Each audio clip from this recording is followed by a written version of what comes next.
Aloe vera একটা ঔষধি গুণ সম্পন্ন উদ্ভিদ। এটা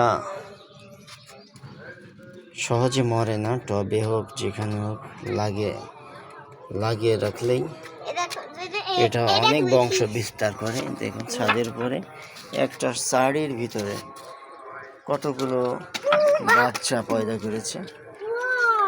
অ্যালোভেরা বা এগুলোকে বাচ্চাদের মতো কুমারী ঘি কাঞ্চন বলে। এই অ্যালোভেরা গুলোকে বাচ্চাদের মতো ভালোবাসে। এই যে কি পরিমাণ পোয়া বেরিয়েছে পাশে, প্রচুর বাচ্চা পয়দা করেছে এক একটা থেকে।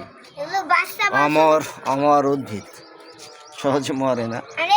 রোদ বয়স একদম পাতা নেই, ডালগুলো আছে। ধন্যবাদ। দেখেন রোদের মধ্যে